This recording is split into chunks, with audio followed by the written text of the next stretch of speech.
Thank you for joining me. I'm glad you're here. My name is Jarrell.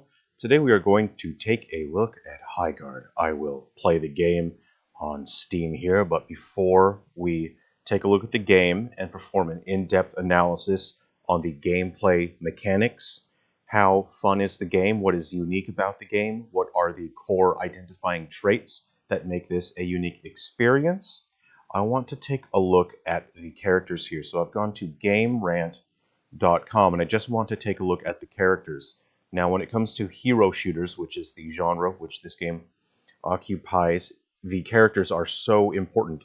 It is the story and the lore of the characters that bring people in, that keep people invested and interested. It is the design of the characters that are the core appeal of these hero shooter games. Each character should feel mechanically distinct. They should feel satisfying, interesting, and unique to play, and each character should be mechanically unique in some way so that there is a reason to play them. And different players just like the way that different characters feel in terms of gameplay mechanics. They like the way characters look. They like a small detail about that character's story. All of those things are critical to a game in which the player is there for the stories and characters. So we're going to take a look at Atticus here. He has a haircut which looks like a broccoli on top. I believe that the hip young kids call this the Brock top. So this character's assault, I think he's probably just your all-rounder, good for chasing, rushing, strong points, damage. Well, a character should be able to deal some damage. This character we did not see that much of in the initial launch trailer. I'd like to be able to see the whole character. I don't know if there's an official website for this game, but I was not able to find it upon initial searching. I do like the motif of the wings, this visual representation of wings outspread, the feathers at the end of the shoulder armor here. I quite like that detail. It's very, very messy around the waist area there. We have Kai.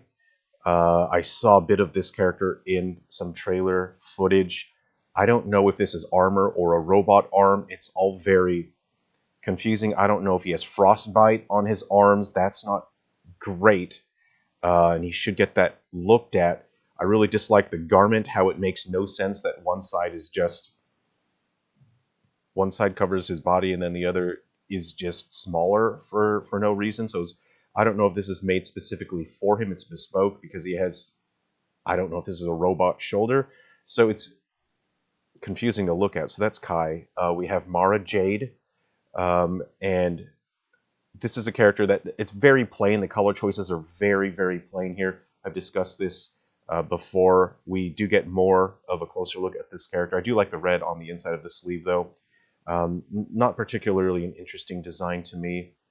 We have Eddie Redmayne with the Intestines Punk armor. I'm not super invested. Actually, now that I'm looking at this, I have placemats on my table, my kitchen table. I have, well, you set your pots and your pans and your hot dishware. You set them. I have like cloth placemats or cotton placemats that look just like this Intestines Punk thing. So maybe that's where they got the inspiration from. Okay, we have Scarlett Johansson.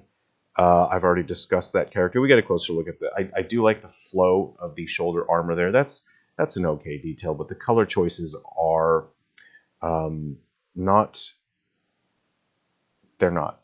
And we have Slade. Oh, I thought this guy's name was Alex. His arm gauntlet things are pretty cool. This is the strongest design in the lot. It's, yeah, just in terms of design philosophy and the very basics of character design and visual communication when it comes to shapes, symbology. This character is the strongest one. He's the simplest one, and he's the strongest one of the lot because he isn't sloppy and messy.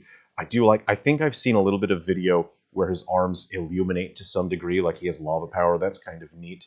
Okay, we have Una, which is, I've already discussed that. Is that it? I don't really enjoy playing hero shooters. They're not my style of game, but I feel like you need more than 8 characters to launch a hero shooter. There can't be just 8 characters. There's no way. There's no way. Okay, we are going to play Highguard. Now, I want to be very clear here. I'm not jumping on the hate bandwagon. I have no interest in that. I don't want to just pile on this game and make fun of it, so I'm going to play it. I'm going to give it a fair shot. And please be aware, I have no interest in making hate content or jumping on that bandwagon. This channel is just a chill place for people to hang out and talk about games. So let's go ahead and play Highguard. So this is going to be very interesting. Everyone, welcome to Highguard, as Jeff Peely says it. Okay, I'm just going to wait for this to boot up. Now, this is the GPD Win Max. It's not the strongest computer in the world, but it's been able to play whatever games I've wanted to play on this. So I'm assuming that I can just turn down the settings and the game will run just fine, you know, at low settings. Any reasonable game, you'll be able to turn down the settings and just play it and enjoy it. So I'll just wait for this to boot up. Okay, let's see. Huh. Error codes, secure boot disabled. Please enable and restart the game. Secure boot disabled. Please, TPM missing or not, TPM 2.0. Please remedy.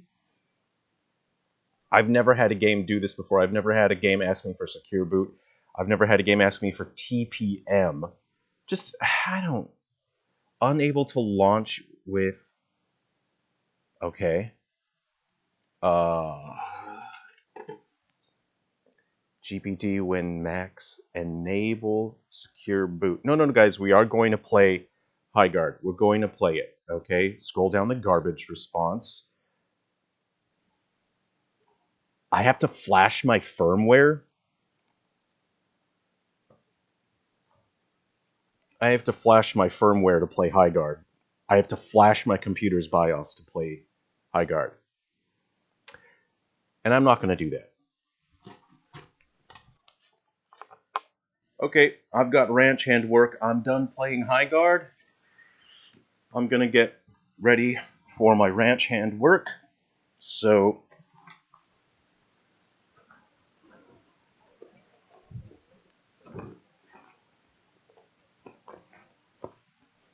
that was fun. I really enjoyed that. It was an experience that I don't think I could compare to other games, so it was certainly unique in its own way. And it offered me a gameplay challenge that I wasn't really expecting. Now, what really surprised me about Highguard was that it caught me off guard because my guard was not high enough, and I wasn't expecting the challenge of having to flash the firmware on my computer in order to play a game. But the game was free, so I think that I got what I paid for. Okay, thanks for playing some Highguard with me today. I gotta go do my ranch hand work, and then I'll be doing more game development later this evening. Okay, see you around. Take care.